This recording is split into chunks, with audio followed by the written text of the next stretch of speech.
a grabar? Porque yo parece que estuviera grabando.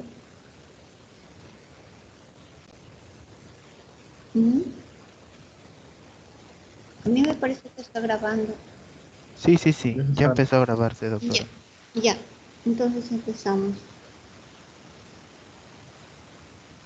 Ya, bueno, introducción de la inmunología básica y clínica. Como les decía,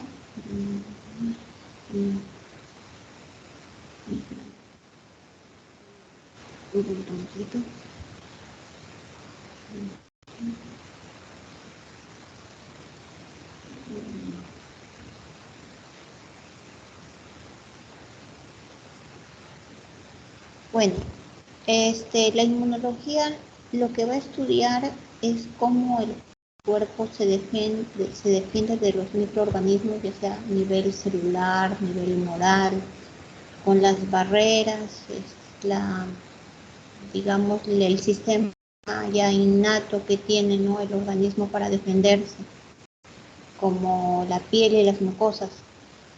Ya sea microorganismos que están en el aire, que proliferan lo de la flora normal, ¿no? Pero que por cierta, tal vez inmunodeficiencia o no, otra razón hay proliferación. Entonces, esto es la inmunología, ¿no? El estudio de la forma como el cuerpo se defiende. El sistema inmunológico es un conjunto de estructuras y procesos biológicos que van a permitir mantener la hemostasis frente a las agresiones externas de diferente naturaleza. ¿Por qué la homeostasis? Porque va a mantener las células normales dentro de nuestro cuerpo. O sea, no va a permitir, ¿no?, la entrada de microorganismos extraños y tampoco va a permitir la, digamos, proliferación de células malignas. Es por eso que una de sus funciones también es mantener la homeostasis.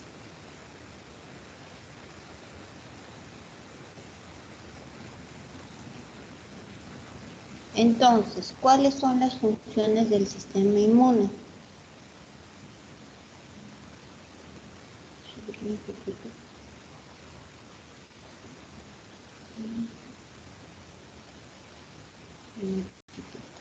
Doctora, mejor póngalo en modo presentación. Sí lo pongo, pero no avanza. Mira, vas a ver, voy a ponerlo en modo presentación. Ya. Entonces, ahí nomás.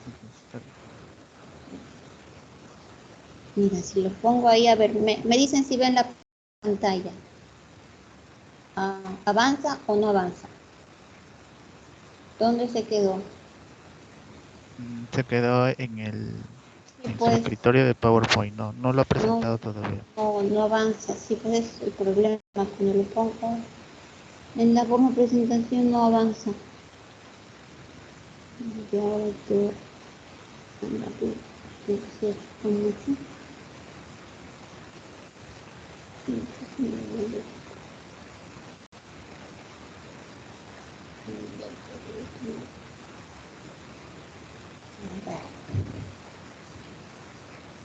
entonces, ¿cuáles son sus funciones?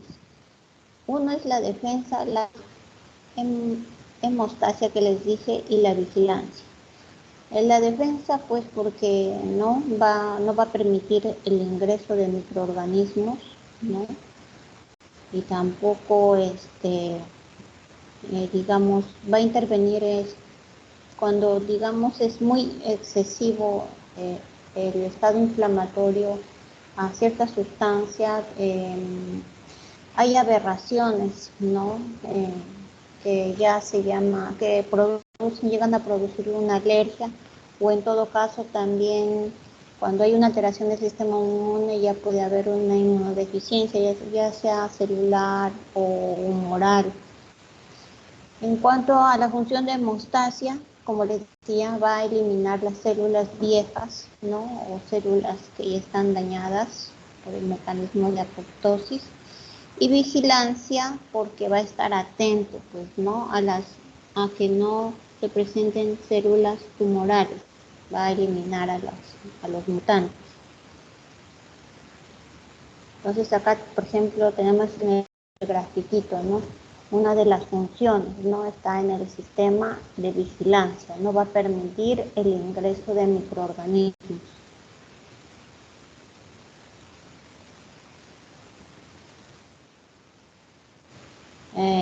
Acá en el sistema inmune, ¿no?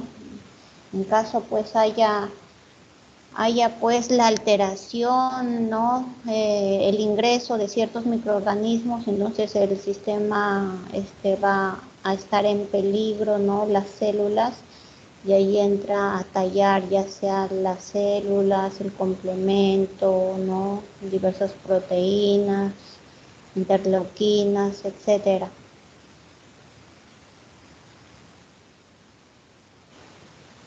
La respuesta inmune en sí, ¿no? Es un conjunto de acciones, tanto de moléculas, proteínas, ¿no? Células que nos van a defender de agresiones externas que pueden ser infecciones o también pueden ser el desarrollo de tumores malignos. Entonces, tenemos que nos va a proteger tanto de microorganismos extraños, ¿no? Como bacterias o virus o parásitos. También van a ser extraños las células tumorales, ¿no? O moléculas propias, ¿no? O también moléculas extrañas que no deberían ser patógenas. En ese caso de esas moléculas extrañas no patógenas, por ejemplo, es cuando se produce una alteración del sistema inmune, eso ya no es normal, en ese caso se producen las alergias. Por ejemplo, no es normal, puedes tener una alergia a ciertos alimentos, a ciertos medicamentos, y ahí sería una aberración, una alteración del sistema inmune.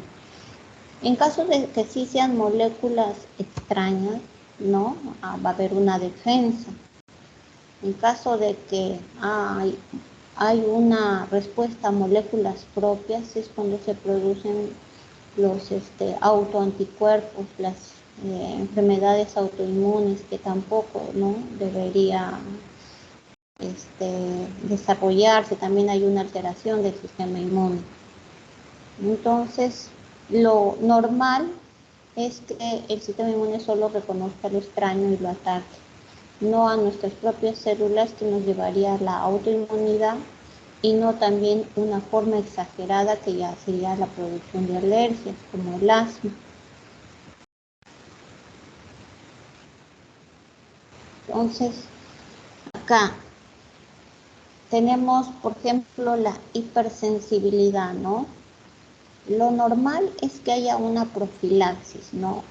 O como vimos en el primer gráfico, que estén atentas las células a que no haya ingreso de cuerpos extraños, pero tampoco lo normal es que haya una hipersensibilidad, y como ejemplo acá han puesto la anafilaxis, ¿no? Que es un ejemplo de la hipersensibilidad. Ese ya es una respuesta ya descontrolada, que se llama hipersensibilidad. Por ejemplo, la urticaria, ¿no? ¿Qué órganos intervienen en el sistema inmune? Pues los órganos linfoides primarios son el timo y la médula ósea, pero también tenemos otros tejidos secundarios que están en las amígdalas y adenoides, que forman el anillo de Waldeyer. Tenemos también otro tipo de tejidos que está asociado a los bronquios, tenemos nuestros ganglios linfáticos. En nuestra médula ósea también se produce, no solo la célula madre genera eritrocitos, monocitos también, y células, ¿no? Que intervienen en la defensa, los linfocitos T y B. El vaso también es el otro órgano secundario, los nódulos linfoides, los ganglios linfáticos mesentéricos, las placas de Peyer, por supuesto el tejido linfoide urogenital, los ganglios linfáticos. La médula ósea es el órgano hematopoyético fundamental, ¿no? Allí no solo se produce la maduración y diferenciación de los linfocitos B, que van a producir los anticuerpos, anticuerpos, ¿no? Que son los llamados inmunidad humoral, que es la inmunidad humoral la que va a intervenir anticuerpos. La inmunidad celular es donde intervienen los linfocitos T, los linfocitos B, ¿no? Donde intervienen los macrófagos.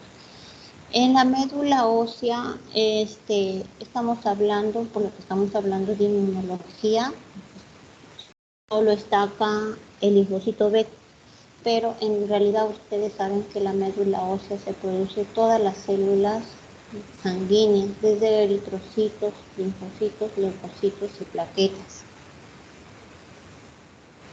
Entonces, en el timo las células T se van a desarrollar tras un proceso de selección, ¿no? Acá tenemos una representación del timo, de lo que es la parte externa, la corteza, y la parte interna, ¿no? Que es la médula. Tenemos los vasos sanguíneos, en la médula tenemos los corpúsculos de Hasal, ¿no? Y acá se van a formar las células T. Entonces, en el timo vamos a tener la diferenciación y los cambios fenotípicos de los linfocitos T. En primer lugar, ¿dónde está la formación de todas las células, las células madre o células progenitoras hematopoyéticas? En la médula ósea. La médula ósea está dentro de todos los huesos, ¿no?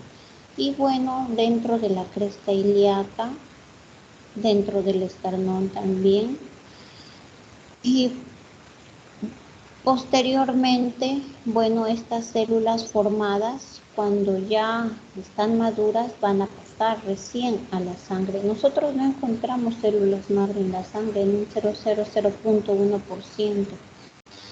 Normalmente van a pasar a la sangre, pero cuando hay un estimulador de células, como el filgastrin, en caso nosotros tengamos un donante, ¿no?, de médula ósea, nosotros le vamos a aplicar este filgastrin para que pueda pasar a la médula ósea, y de allí, de la médula ósea a la sangre, y de ahí recolectar estas células. Pero normalmente no se encuentran en la sangre. Entonces, estas células, células progenitoras, van a pasar a la sangre como CD4, CD8, receptores de células T. Y posteriormente en el timo, donde vimos, ¿no?, en este órgano linfoide secundario, es donde se va a producir la diferenciación a células CD4 y CD8, tanto las colaboradoras, ¿no?, como que son las llamadas helper, y como las CD8, las natural killer. También se van a formar los linfocitos T, delta y gamma. Acá tenemos los linfocitos, ¿no?, citotóxicos, los helper, y los linfocitos T, gamma y delta.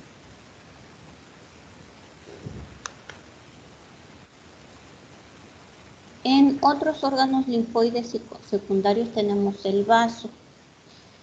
El vaso está conformado tanto por la pulpa blanca como por la pulpa roja. En la pulpa blanca va a tener el tejido linfoide, y la pulpa roja va a contener tejido reticular.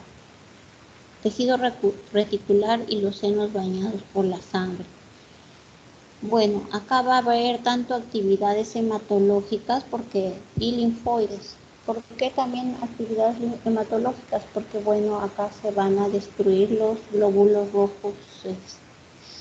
Una actividad también del sistema inmune, ¿no?, es la destrucción ya de células viejas o dañadas. Entonces, esta función también la interviene el vaso. El ganglio linfático otro órgano secundario, ¿no? Tenemos acá dentro la médula, tenemos sus vasos linfáticos eferentes, también su arteria y su vena. Está dividido, ¿no? Por medio de trabéculas, tiene una cápsula, los centros germinativos, tiene las zonas de linfocitos, ¿no? Donde se forman los folículos, vaso linfático aferente.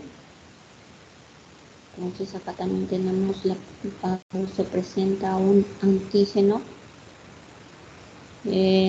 la corteza parafolicular, los folículos secundarios con los centros germinales. Este es un esquema del ganglio linfático, ¿no? Tanto de sus vías, ¿no? De sus salidas, de linfocitos y macrófagos. Tenemos los linfáticos aferentes, tenemos la entrada de los antígenos y de los macrófagos, ¿no? Y la salida de ellos.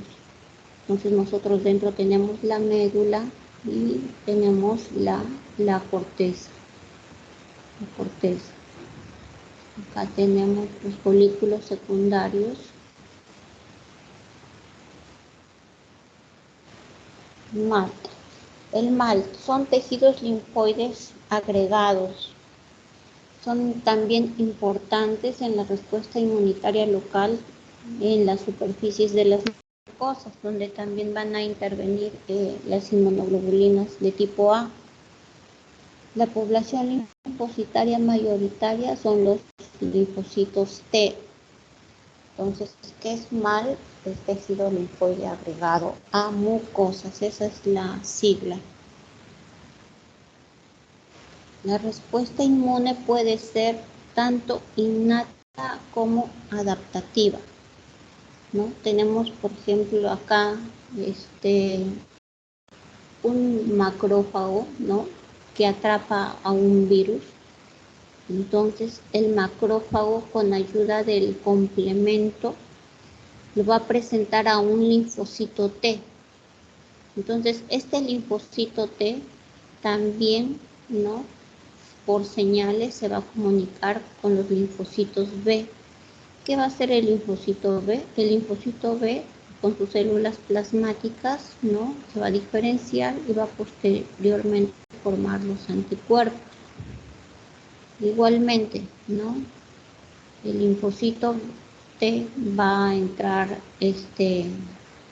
a tallar y va a entrar el complemento, la cascada del complemento y la secreción tanto de interferones como de citoquinas. Acá están los linfocitos B y los linfocitos T.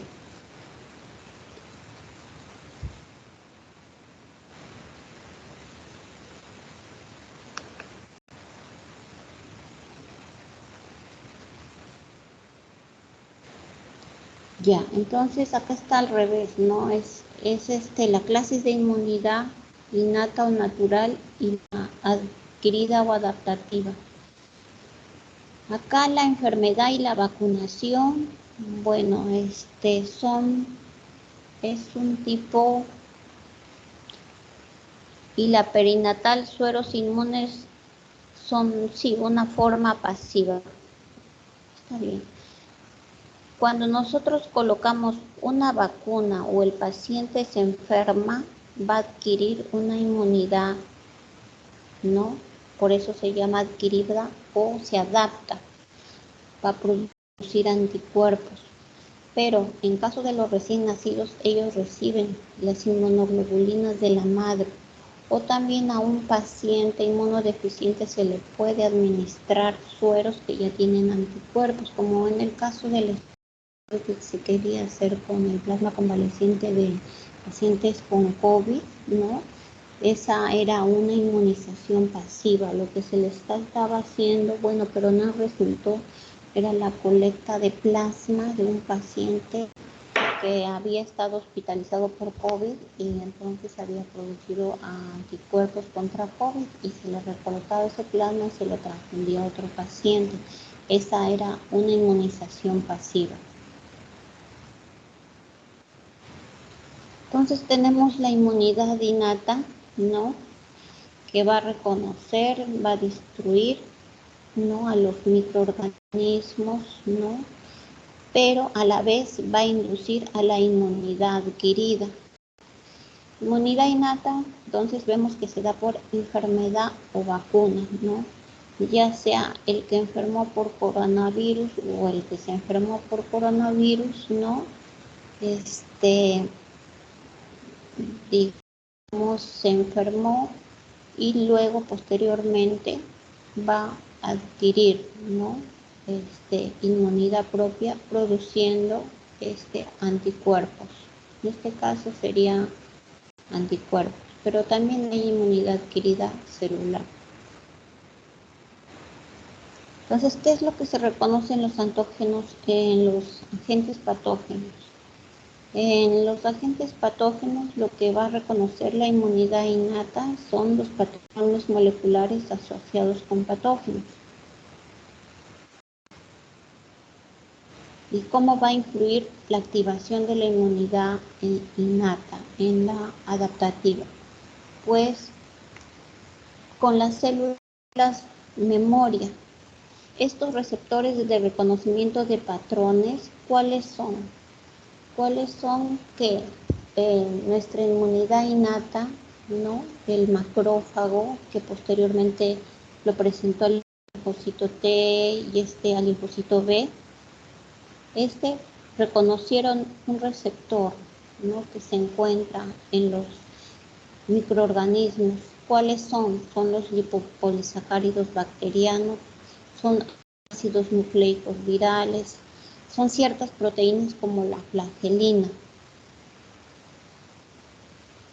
Entre los componentes de la inmunidad innata tenemos que hay factores que van a influir en la inmunidad innata. No es lo mismo, pues, en ciertas razas, ¿no?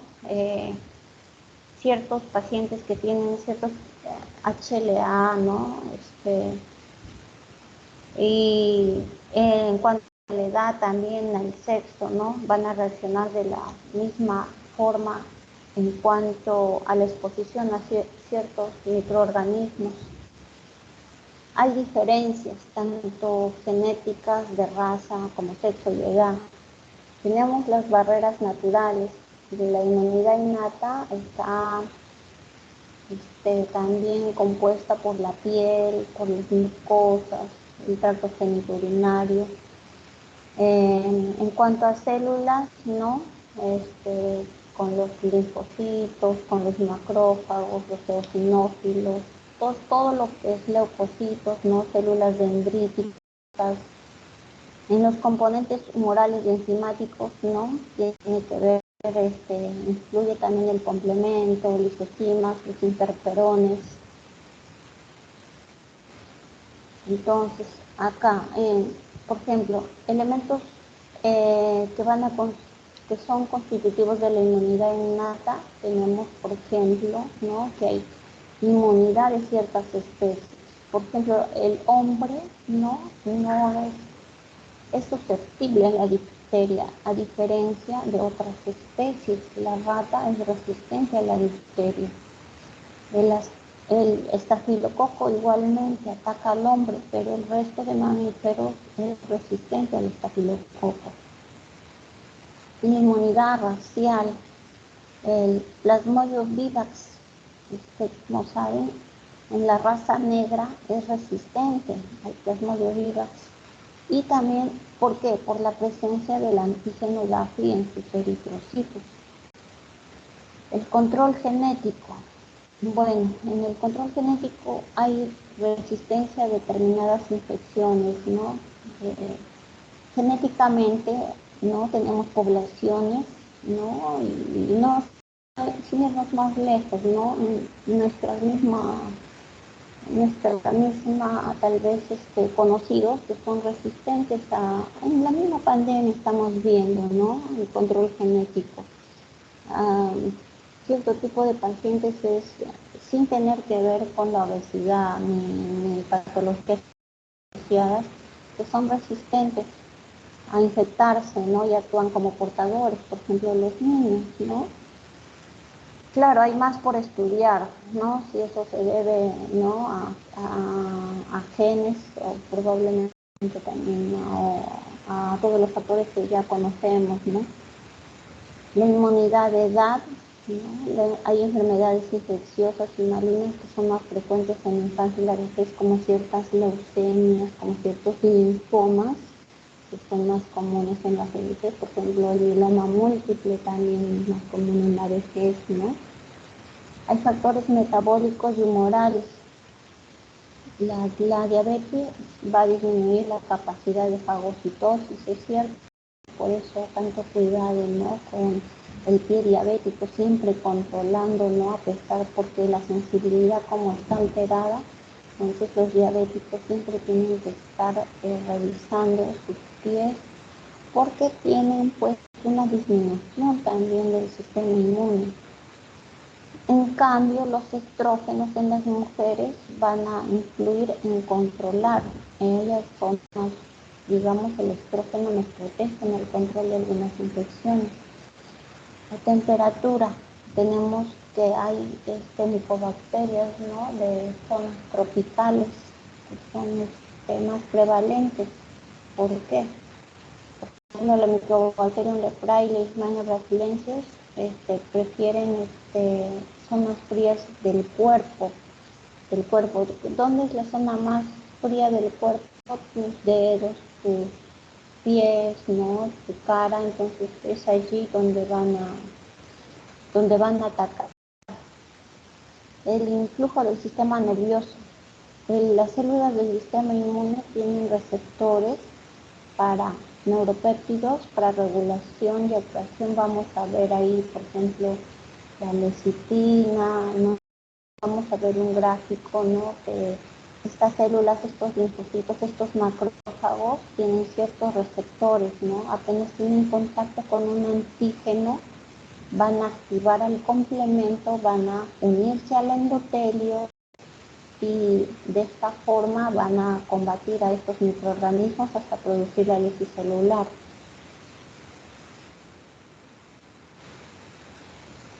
Las barreras naturales, como la piel se dice que es un órgano y tiene una superficie de 1,5 a 2 metros cuadrados. Más o menos es el 16% de nuestro peso. La epidermis dice que tiene 0,1 milímetros de espesor y la dermis 0,5 milímetros de espesor. Debajo de está la hipodermis. Están las células, los queratinocitos que van a producir la queratina. Además se producen la interleuquina 1, se produce la interleuquina 6, la interleuquina 7, la interleuquina 8, la 10, la 12, la 15, la 18, factor de necrosis tumoral alfa. Y también tenemos las células Langerhans, ¿no? Que van a expresar los receptores de reconocimiento de patrones. Entonces acá tenemos las mucosas, las barreras naturales, ¿no? Tenemos en la conjuntiva, tenemos también las glándulas salivales, en la mucosa, en la cavidad oral, tenemos también en los bronquios, ¿no? El epitelio que va a cubrir. Otra barrera que tenemos y que nos protege es el pH ácido del estómago, que llega a ser incluso de 2.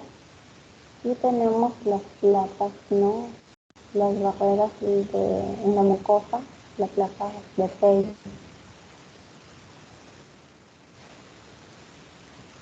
El adulto en mucosas tiene más o menos 400 metros cuadrados de superficie.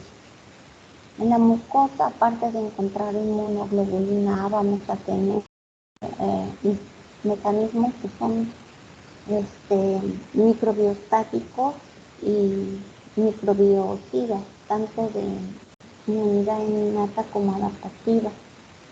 Estos epitelios no presentan una organización única, se encuentran tanto en la gráfica, como hemos visto, cavidad oral, faringe, se ubican en el esófago, en la uretra, en la vagina, ¿no?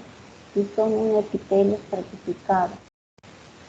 En cuanto a la mucosa intestinal, que es un epitelio simple, y en las vías aéreas puede ser un epitelio simple o estratificado. Dentro de las mucosas, un elemento importante para la protección contra microbios es el moco. El moco es un gel que está formado por proteínas y carbohidratos, ¿no? Que se llaman mucina. La mucina son péptidos elásticos que están cubiertos por oligosacáridos, o sea, por azúcares. Hay diferencia del espesor de la mucina en el tracto digestivo, que es más grueso que en el respiratorio, ¿no? Para permitir la respiración normal, ya que si fuera más, cuando hay una alteración del sistema inmune, por ejemplo, ¿no? En el asma, cuando se produce el asma, pues esto no obstruye, ¿no? La cantidad es la que no permite la adecuada aspiración ¿no? Y es por eso que se indican medicamentos como los corticoides para disminuir las secreciones de moco, pero normalmente el espesor del tracto respiratorio no debe pasar de 2 micras, en cambio en el tracto digestivo sí es de 100 micras. Entonces, el moco además tiene nutrientes, ¿no? Tiene productos metabólicos, ¿no? Y bueno, va a excluir a las toxinas microbianas. Entonces, ¿cómo el moco va a ser un bactericida? ¿Por qué? Porque tiene lactoferrina. Y la lactoferrina es un antimicrobiano. Va a privar al germen del hierro, que el hierro es un elemento esencial para que el germen pueda crecer. Entonces el moco tiene lactoferrina. También tiene lisocima, que va a romper la pared de estas bacterias, van a hidrolizar, son enzimas las lisocimas, ¿no? Van a hidrolizar estos peptidoglucanos de las paredes de las bacterias. Tienen defensinas que van a alterar, ¿no? Van a, digamos, la pared microbiana, van a permitir que haya ingreso, ¿no? Dentro de la pared bacteriana, ¿no? de las proteínas, de las enzimas, y de esta forma puedan lisarlo. Tiene aglutininas, van a dificultar la colonización en los tractos. El moco tiene histatinas, que también tiene una acción antimicrobiana. Entonces, en los componentes celulares, bueno, tenemos, como dijimos desde el principio, los leucocitos, que son una serie de células, ¿no? Clasificadas de acuerdo a su forma. Tenemos los basófilos, los eosinófilos, que aumentan en caso de alergia, son infecciones parasitarias. Tenemos los neutrófilos, ¿no? Tenemos los mastocitos. Entonces, los macrófagos, bueno, los macrófagos que se van a activar, ¿no? La presencia de un antígeno. Tenemos las células dendríticas y nuestras células presentadoras de antígenos, ¿no? Tenemos nuestros linfocitos B, que también al tener el contacto con un antígeno, posteriormente se van a diferenciar en células plasmáticas con el fin de producir esos anticuerpos específicos contra el antígeno. Tenemos nuestros linfocitos T colaboradores, ¿no? Helper, que se dividen en helper 1 y helper 2. Tenemos nuestros citolíticos, linfocitos T citolíticos, ¿no? Y nuestras células natural killer. Entonces, tenemos que la fagocitosis es una forma de actuar también del sistema inmune para eliminar a los microorganismos. Tenemos pues acá una célula natural killer, ¿no? Con un lipopolisacárido, ¿no? que lo que va a hacer es producir un interferón gamma, ¿no? Acá tenemos pues un macrófago donde se va a producir unas vesículas, el fagosoma, se va a lisar, ¿no? Los componentes con las lisosimas, enzimas hidrolíticas, y esto va a producir, ¿no? La destrucción del microbio, la pared bacteriana, ¿no? Que ingresó. Y esto depende pues de la secreción de los metabolitos, no tanto tóxicos y enzimáticos de estas células. Acá les decía, también entran a intervenir otros receptores y otras proteínas. Por ejemplo, tenemos la L-selectina, ¿no? Tenemos, se llama Sally Lewis. Este es un antígeno, el Sally Lewis, también un antígeno eritrocitario. Este antígeno eritrocitario, además de encontrarse en el glóbulo rojo, tiene una función con los leucocitos. Lo que produce, por ejemplo, en este caso el neutrófilo, es que haga un rodamiento. Un momento, por favor.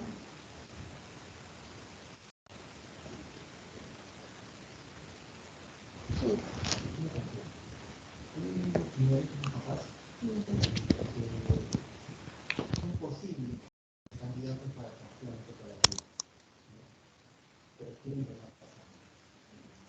Pregunta es si ahora van a dejar de hoy van a dejar de en cuánto tiempo pueden ser considerados para ahora.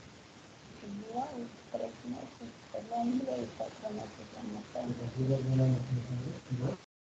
Claro, es la misma cantidad. Primero igual lo que se sabe. Sí. Pero igual le van a sacar el lobo y los ojos.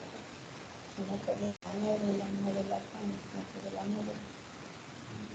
Entonces, cualquier reunión es similar a esa.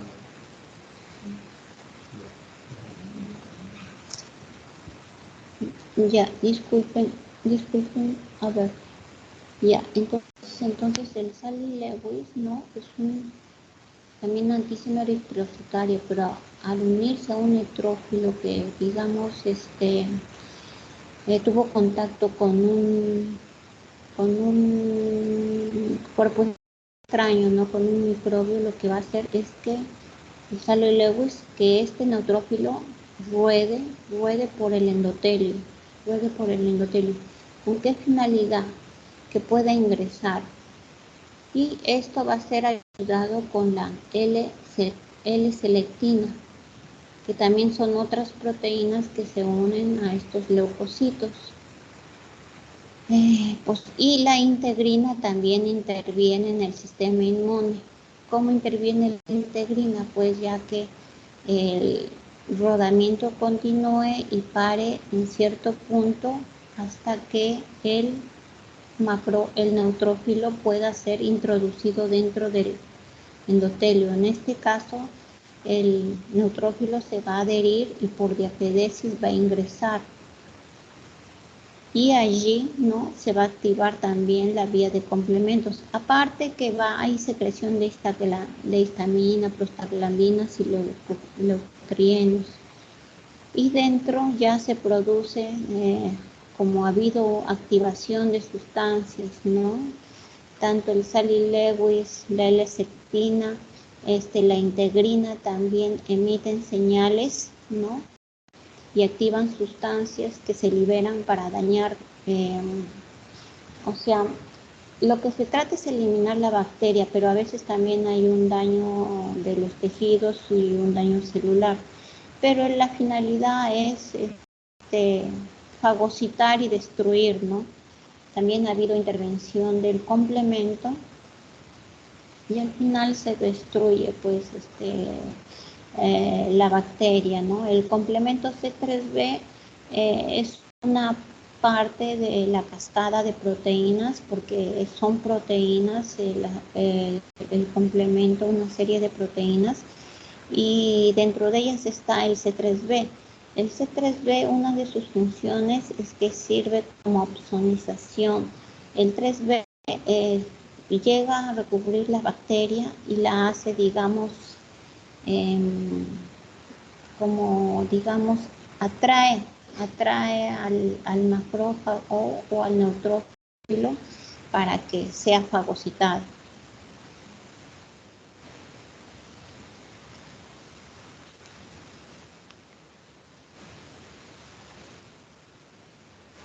Tenemos otras células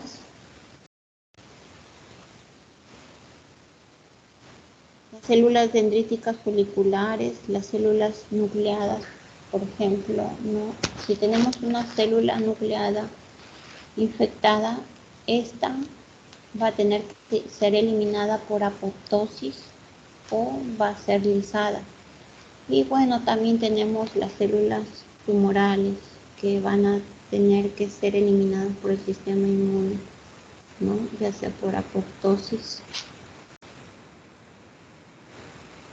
Acá tenemos una célula natural killer, ¿no? Unida a una célula diana infectada, ¿no? Probablemente una célula podría ser un leucocito o un macrófago, ¿no? Que ha sido infectado y va a ser atraído a la célula natural killer para que ésta sea destruida y lisada. En cuanto a la inmunidad adquirida o adaptativa, pues tenemos que se va a producir luego de unos días. Después de la primera exposición hay la producción de anticuerpos. Depende, ¿no?, del organismo que ocasiona la formación de anticuerpos. Por ejemplo, en el caso del coronavirus son 14 días, de 10 a 14 días, ¿no? Depende, esos días varían. Por ejemplo, acá tenemos los linfocitos B y los linfocitos T, ¿no? 3 días después de la exposición, ¿no? Acá nosotros tenemos ya los linfocitos B, ¿no?, que ya tienen las células memoria con el fin de formar a los 5 días nada más los anticuerpos. Y en cuanto a los linfocitos T, pues tenemos, ¿no?, ya tenemos linfocitos T efectores. Son pocos días, ¿no?, después, comparando con otras infecciones como el corona, ¿no?, que van de un promedio de 10 días. Entonces, las clases de inmunidad adquirida o adaptativa, tenemos la inmunidad humoral. Humoral significa la inmunidad por anticuerpos. Tenemos la inmunidad celular, que está a cargo de los linfocitos T. Tenemos la inmunidad activa, ¿no?, que es la exposición al antígeno extraño. ¿Cómo se presenta un antígeno extraño? Cuando ustedes los vacunan o cuando ustedes se enferman. Allí han adquirido una inmunidad, ¿no?, formando anticuerpos. Y la inmunidad pasiva es cuando la mamá pasa al recién nacido, el recién nacido nace con alta cantidad de anticuerpos que luego van disminuyendo después de 6 meses, de 1 año. Y también administrando sueros inmunes, como se hizo en el caso de la enfermedad del ébola. En el ébola sí resultó la transfusión de plasma convaleciente, pero en el coronavirus, bueno, no ha tenido resultados. Pero ese es el caso de sueros inmunes. La inmunidad adaptativa, la activa y la pasiva. Entonces, ¿cuáles son las diferencias de la inmunidad activa y de la inmunidad pasiva?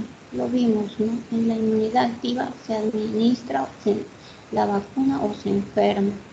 Y bueno, si hay una inmunidad celular, si hay una inmunidad, digamos, eficiente, se va a recuperar.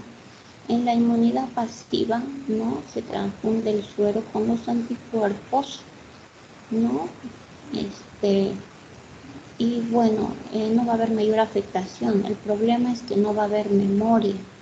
a diferencia de la inmunidad activa. Si entra el microorganismo o la vacuna, que es lo mismo, que la vacuna es la vacuna es un virus muerto atenuado o un antígeno del mismo.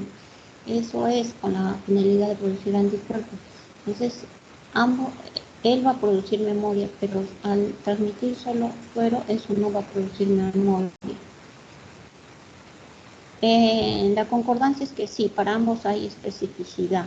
La inmunidad activa es la respuesta del huésped frente al antígeno microorganismo, y la pasiva es por la transferencia, ¿no?, de anticuerpo específico para el microbio. O sea, tú, por ejemplo, querías sanar el ébola y lo lograron, ¿no? De esa forma trataron, sacaron plasma a pacientes que habían tenido ébola y les transfundieron, entonces de esa forma se pudieron recuperar.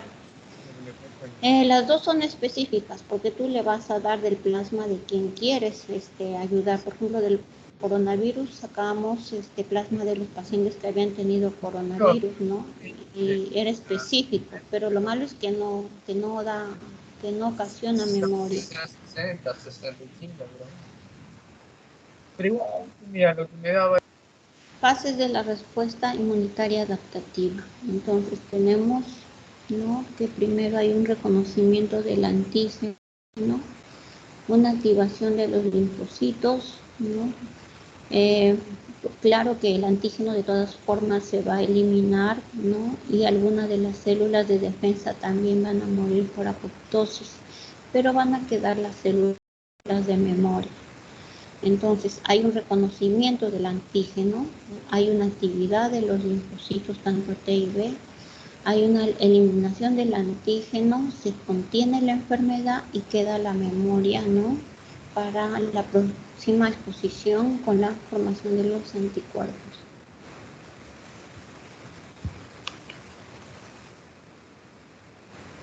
Entonces, en la inmunidad innata tenemos que la activación de las células y moléculas va a ocurrir en el sitio de infección.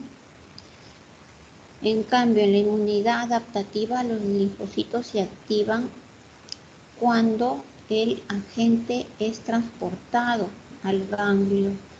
No es inmediata la entrada del patógeno, la que es inmediata es la innata. La adaptativa todavía demora unos días. En nuestro ejemplo hemos visto 3 días, que es pocos días, pero en otras infecciones demora mucho más, se requieren algunos días más.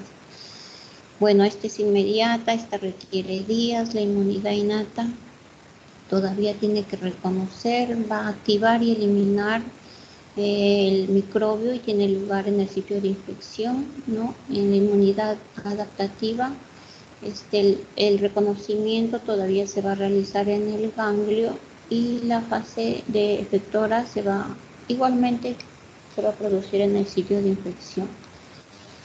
La inflamación va a actuar como un nexo entre los dos sistemas, ¿no? Va a dirigir el tránsito celular, ¿no?, y va a promover también el estímulo necesario, ¿no?, para la activación y la formación de anticuerpos. Entonces, en un cuadrito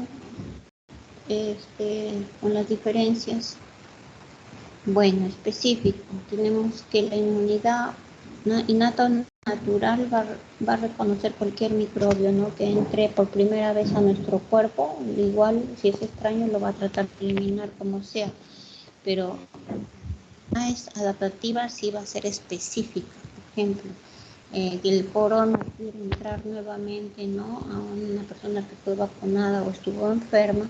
Si es de la misma cepa, no va a ser específica, el anticuerpo ya va a estar formado y va a actuar para esa cepa.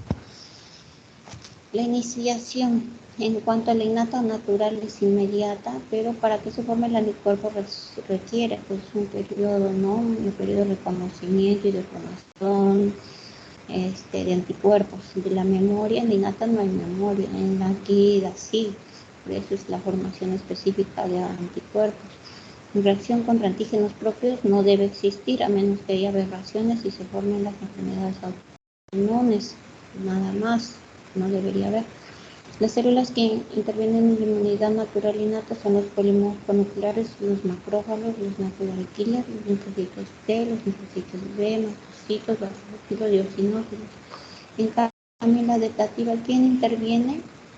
Lógicamente, linfocito B, linfocito T, célula concentradora de antígeno. Ya, y el complemento sérico. Bueno, complementos séricos son un conjunto de proteínas, ¿no? Que posteriormente, una vez que se activan, entran a una cascada con el fin de eliminar a los patógenos y a la vez van a producir inflamación. Son más o menos una cantidad de 30 proteínas, es una línea importante de defensa contra las infecciones. No actúan solos, como hemos visto, actúan también con las células y otros elementos del sistema inmunitario. Va a analizar el microorganismo en células extrañas. Refuerzan la fagocitosis, como vimos, el C3b pues es un opsonizador. Va a incrementar lógicamente los mecanismos de inflamación porque aumenta también la secreción de histamina. Es, digamos, como un puente, ¿no?, entre la inmunidad innata y la adquirida. Va a reforzar la inmunidad humoral.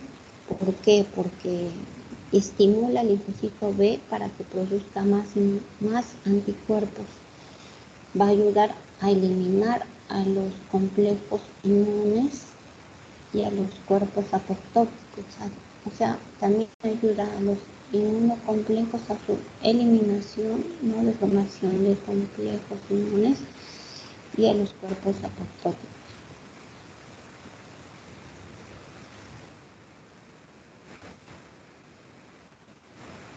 Entonces, cuando actúa el complemento, ¿no?, como vimos, el C3b se une al patógeno, entonces está produciendo lo que se llama opsonización, y esto es, digamos, una atracción para el fagocito para que lo pueda, digamos, fagocitar, ¿no?, y posteriormente eliminar. Además, va a reclutar otras células, por ejemplo, el complemento C5a, que va a atraer a los linfocitos, ¿no?, y a los mononucleares. Va a activar también otras células, como dijimos, no son solos, activa mastocitos y basófilos. Al final hay 3 vías del complemento. Al final, la acción final es la lisis de la célula diana con una activación de una cascada que se completa con el complemento C5b. Si al final esta cascada termina en una C5b activada, ¿no?, se eliminan los complejos inmunes circulantes y, bueno, con el fin de impedir también pues que se acumulen, ¿no?, moléculas proinflamatorias. Entonces acá están las 3 vías del complemento sérico. ¿Por qué se llaman así? Vía clásica, vía alterna y vía de lecitina. Bueno, vía clásica se llama porque fue la primera que se conoció, ¿no? Y se dice que va a actuar el complemento cuando encuentre un complejo antígeno-anticuerpo, o sea, cuando el anticuerpo se une a un antígeno, ahí entra a tallar el complemento. Reconoce que el anticuerpo reconoce algo extraño y entra a tallar. La vía alterna va a entrar a tallar cuando se encuentra con un lipopolisacárido, o sea, con una superficie bacteriana. Y la vía de la lecitina manosa, que es la más antigua, es la unión de las lecitinas. Es cuando el complemento se encuentra con ciertos residuos de azúcares, ¿no?, que tienen las cubiertas de las bacterias. Esa es la vía de la lecitina, cuando hay la unión de lecitina a superficies bacterianas, cuando hay ciertos residuos de carbohidratos, ahí se activa. Al final, como les digo, al final es una clasificación, porque al final Se activa la cascada, se activa el C5b y se produce la lisis celular. Entonces, cualquiera de estas tres vías, ya sea que se encontró el anticuerpo con el antígeno, con la bacteria o con el residuo de azúcar de la bacteria, se activa el complemento. Y lo que sucede es que se opsoniza el patógeno, el C3b cubre al patógeno fagocitado. Además, hay reclutamiento de las otras células del sistema inmune y se eliminan los patógenos. Entonces, por ejemplo, acá tenemos, ¿no? La vía de la lecitina, es un ejemplo. Vía de la lecitina, acá tenemos la vía alternativa y la vía clásica. La vía clásica, porque es la primera que se conoce, pero la vía lecitina es ¿no? digamos la primera que entró a tallar. Y la vía alternativa cuando se encontró un antígeno con un anticuerpo.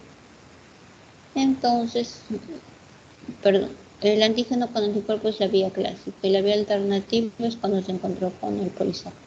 Entonces, la vía clásica, bueno, entra a tallar, ¿no?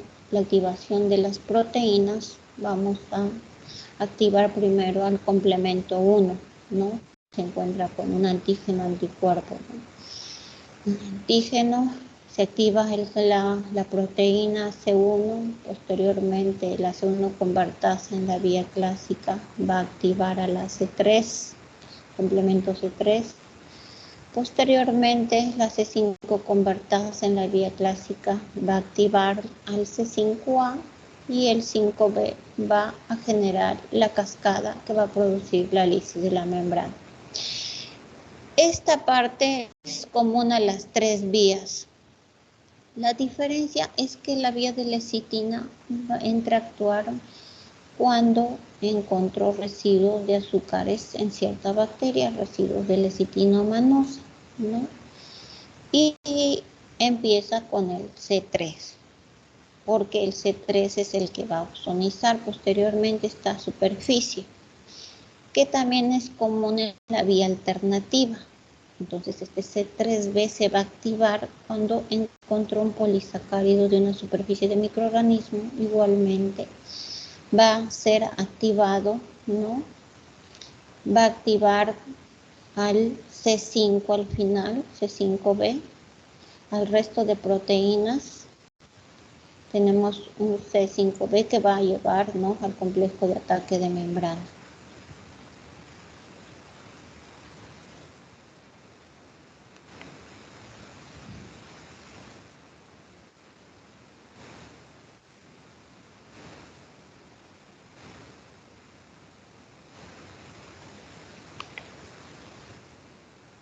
Entonces, la vía común de estas tres ya la saben cuál es.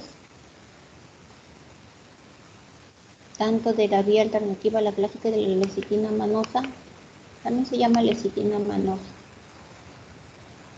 Bueno, tenemos que la vía clásica es dependiente, ¿no?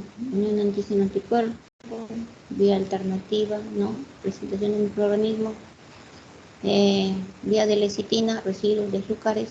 Entonces, la vía común de esto es la activación del C3 y generación de C5 convertasa.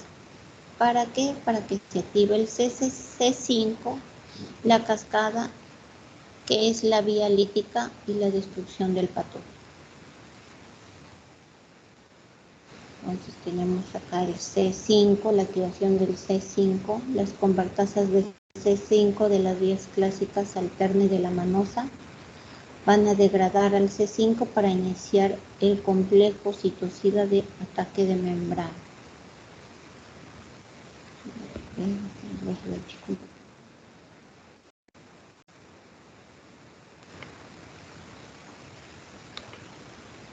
No. Entonces tenemos que el C3 se une al C4b, 2b y al C3bb y forma la C5 convertasa.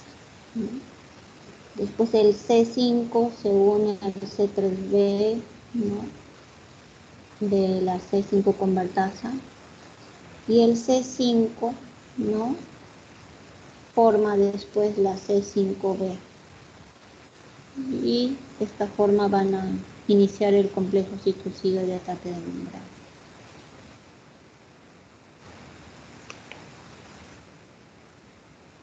La fase lítica es al final, ¿no? El resultado de la activación de toda la cascada. La convertasa del C5 de la vía clásica, tanto de la vía alternativa como de la vía de la lecitina, activan al C5b y al final producen la destrucción del patón. Eso es en cuanto a la introducción de la inmunología. Ahora voy a compartirles lo que es antígeno, anticuerpo.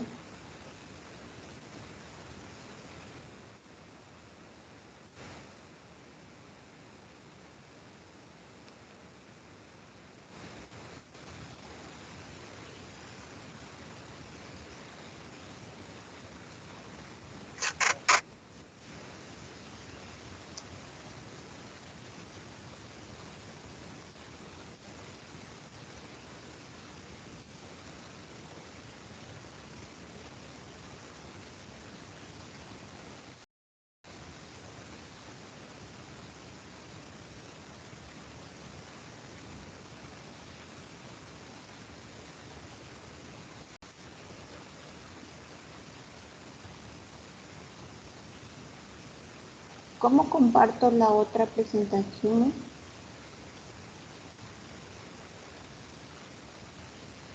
Tiene que poner X en su Word y abrir el otro, doctora.